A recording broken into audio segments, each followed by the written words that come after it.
Hi guys, KBo here from Live to Play. I'm in Red Bank, New Jersey tonight, The Fix, and tonight we have a special guest just for you. We have the great Nick Clemons, who I am going to tell you has a great story. We're going to talk a little bit about Clarence, but we're going to talk about Nick, his life, his story, his music, and I promise you will not be disappointed. Stay tuned. Hey guys, it's KBo here from Live to Play. Today it's my great pleasure to bring in not only an interesting and talented musician, but also just an interesting person and someone who is connected to an icon, probably the greatest saxophonist in rock and roll history. But we're going to get to that. First, we're going to talk about the man and his music. Nick Clemons, welcome. How are you? Thanks, Ken. Thanks for having me. I appreciate it. My pleasure. Nick, you are a performing musician on the Jersey Shore. Why don't you tell some of our viewers about your band? Well, I got a seven-piece unit. We play a lot of originals right now and covers sometimes, but we're really pushing really hard to rock out the shore. We're really having fun with it. I got some great players. I have Jimmy Squirrel on trumpet, a guy named Joe Barker on guitar. I have the great Timmy Douglas on bass, and I also have this guy named Jake Hughes on keyboards, and Joey Stans, one of the original Jukes, and I have a guy named Eric Gonzalez on drums from the Boogie Down Bronx, and we're pushing it. And I think if you come on out and check us out, check our website, come check us out on Facebook, like us, and we got a good pumping band. You know, Nick, I can tell from listening to you, you're having a good time with this. I am. Life's too short not to have a good time. That's one thing I've learned in the last couple of months. Last year actually, and you got to really go for what you want. Now I know from talking with you ahead of time, the band's doing some interesting work, and you have a couple tunes on iTunes too, right? Yes, we do. We have 3 songs on a little, I guess you call it a little LP, I guess. A little bit of a tease. Yeah, okay. A little tease. All right. A song called No Worries is a song my father played with us, and that's getting a lot of hits. And we have a song called Love, Patience, Sympathy, and it's a great little taste of what we do, but we're gonna have an album coming out soon, and I think people will enjoy. The record is written, correct? The upcoming record is written. We have songs that we're gonna put together and re-record. Some we haven't recorded, but we have a lot of material, and we're also we're starting to write together, and we got some good exciting music coming up for you. Now I know you can't say anything. I know you got some surprises cooking though, right? And we got some surprise producers and some surprise contributors to the show, but to the CD, and I think people are going to be really impressed. They're going to really like it and love the variety that's going to come on our album. Having fun with this? I am. I mean, I just I remember my old man passed away. I pretty much at that time I put the music away. I just had a baby. Got married, and I decided to focus on the family side. I didn't want to wake up 20 years from now and not have a family. That kind of scared me. I had a bad dream about that. And when he passed, Bruce told me, go pick up the guitar, get back to playing, and that's what I've done. You mentioned other phases of life. You have been involved in other things in your life. You've done other things, and you have other interests. Is that correct? Yes. I've been in the music industry, but the key is I've been in a lot of fields. I've been in banking. I've been in the mortgage industry, real estate. I've seen. I've been forced to have to go make a buck and work like everybody else. And in that process, I've seen a lot of the ups and downs of it. And now things have changed for me, where I think I can offer changes in people's lives to help them. And that's what I'm about as far as the charities that we work with, and my position as far as, I'm a straight Democrat. You could say liberal if you want to. My politics bleeds right through. Might get me in trouble now and then, but I'm really for who's left behind, not who got what. It's about no one should be left behind. That's what I'm about. Now tell our viewers, you've incorporated some of your life experiences into your music, isn't that right? Yes. I've gone through, my wife has gone through cancer. I'm going through a divorce. I've been through, custody things with kids. I've seen a lot of the pain and suffering people go through working with,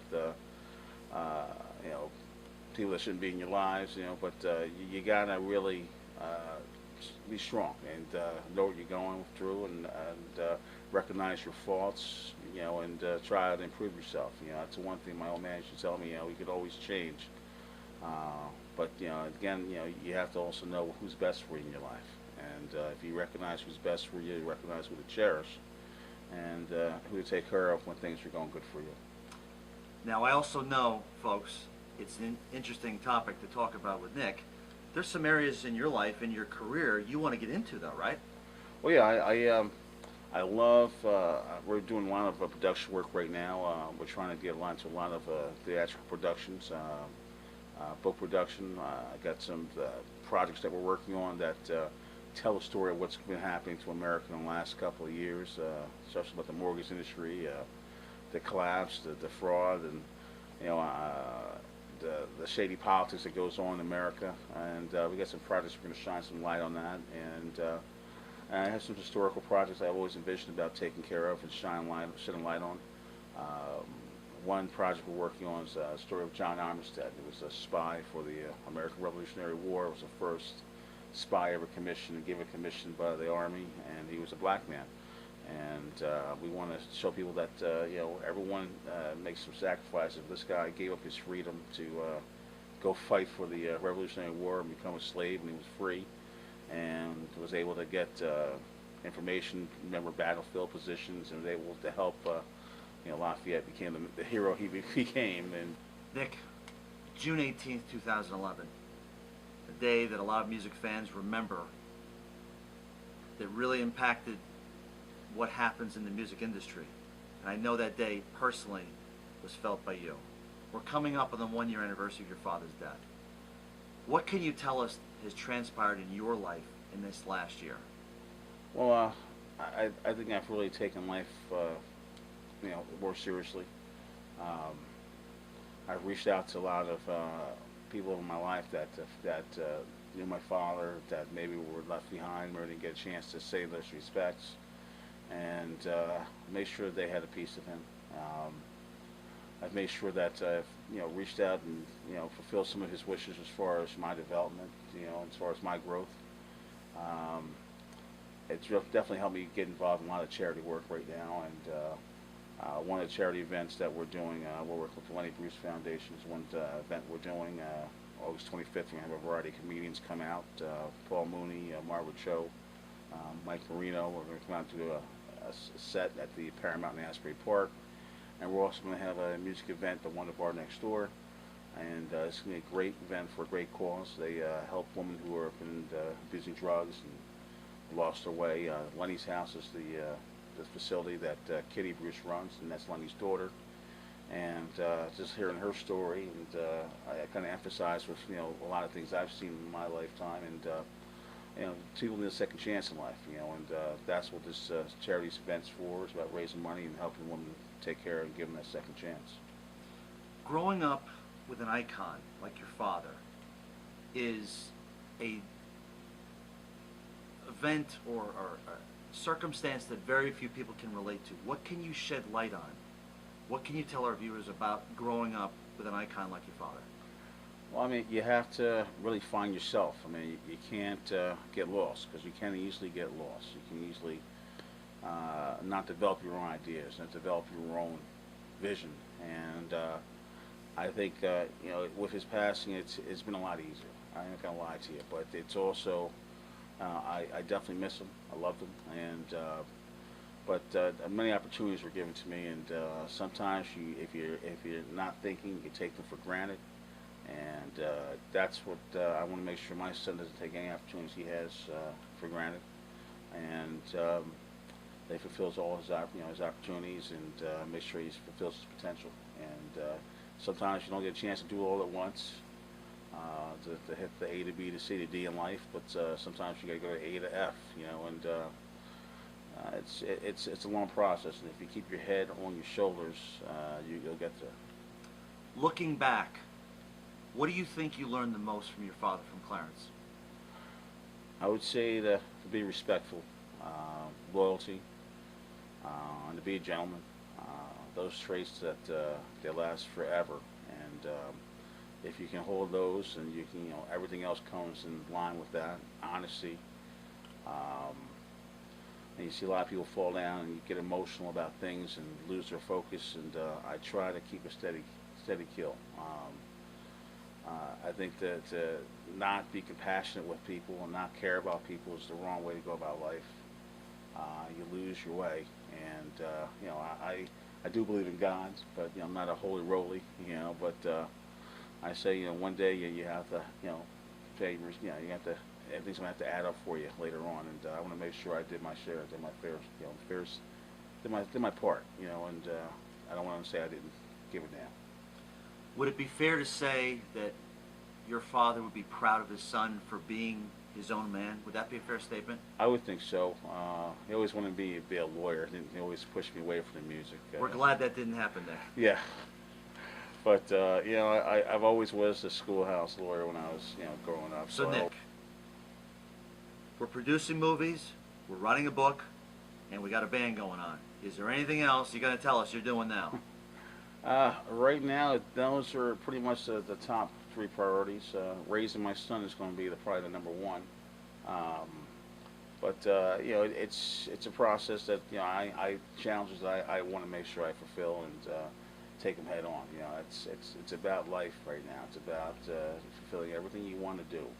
And now I have the opportunity to do that, and especially with the charity work we do, we're going to be probably possibly starting the Nick Clemons Foundation, open up youth centers around the country. We're looking to do something with that, and it's going to be a good focus. And we want to make sure all my brothers, Charles, Jared, and Christopher, that we actually put that forward and make that a priority in our lives.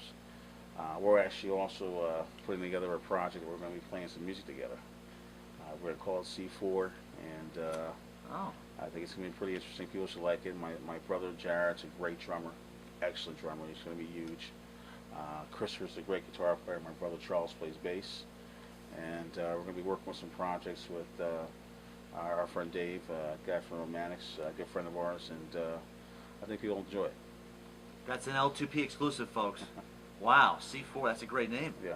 You must be excited about that project. It's my son's nickname too, so it's pretty funny. Have you ever worked with your brothers before? Just a little bit, just in our rehearsals last about 3 or 4 months ago. Very nice. So it should be fun.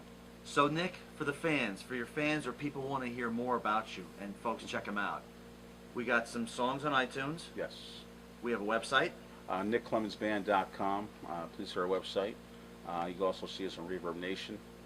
Also like us on Facebook. We have a lot of fans that put up a lot of our stuff up on the sites, and we encourage people to promote the band. If you like us, let us know. We also want you to come out to the shows. We're very friendly. We like to make sure we're not going to be standoffish, you know, and we'll sit down and have a beer with you too. And the Nick Clemons Band is outside of New Jersey. I know you told me you have a big show coming from Canada, right? We're doing a live day in Canada. We're doing 2 shows, one in Toronto and another show right across Niagara Falls. I think it's July 13th and 14th. We're also going to be at the Blues Alley in July 11th in D.C. And if you're here for, I guess I'm not sure when this is going to air, but we're going to be we used to play the Manhattan Receiver a lot, so one of our hometown bases. And we also love the Wonder Bar in Asbury Park. And a special shout out to Deb and Lance, and we love the place.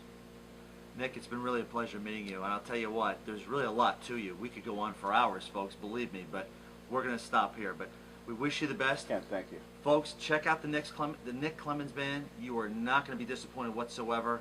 This is a great act. Nick, very much thank you for your coming by and spending some little time with us. Thanks, Ken. I appreciate it. Okay. Bye-bye.